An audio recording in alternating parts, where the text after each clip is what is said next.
सबसे हमने के लिए हल जाए।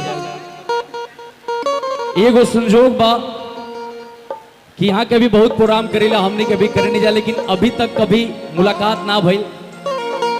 अच्छा, ऐसे हम थोड़ा कंफ्यूज रहिले, जिसे हमनी दोनों भाई में लोग कंफ्यूज रहेला कि अंकुश के राजा के, तो हम रोरा सब में कंफ्यूज रहिला। तनी माही जी के, मनीषा जी के, रोरा माही जी, अच्छा ये मनीषा जी। तो एक बार हम चाहता नहीं कि यहाँ दोनों लोग खातिर पर जोरदार ताली बजा दे आप सब।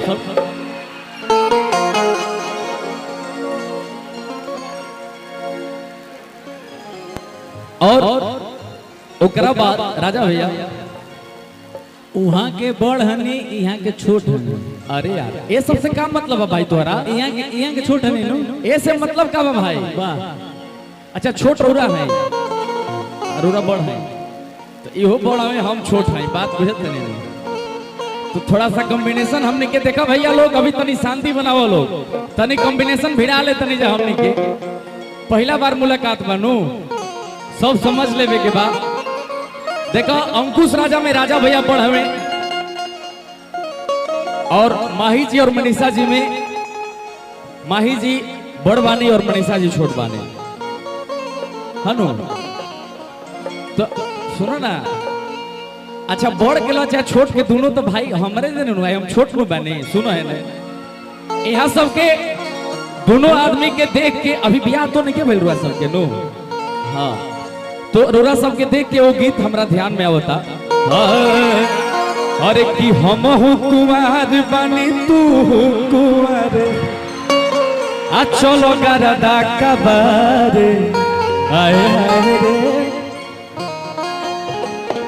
हमर लो भर दुलारे, कि पढ़े के हुमर बाटे करे दे पढ़ाई, हमारा तोहर जन प्यार के चढ़ाई। हर की हमके बिगड़बे ते कारे, अरे हमके बिगड़बे ते कारे। राजा भैया, तू केकरा साथे डांस कोई पसंद कर लो, सुन लो अभी। ऐसे तो वो हमारा मेहरारू भी लगी थी, साली लगती है, हाँ, तो हम दोनों लोग के सुना राजा भैया, ऐसे भी की तार मेहरारू लग जाए तो हमारे भौजी लग जाए, हमारा क्या दिक्कत है भाई? जब आपको प्रॉब्लम नहीं है तो इट्स ओके, मुझे भी कोई प्रॉब्लम नहीं है। ये क्या लगेंगे ये बताओ? कौन ये अरे यहाँ के जो भौजी लाग जी बाबा, तो भौजी के छोट बहन क्या लगे, ये तो खुद समझे की बात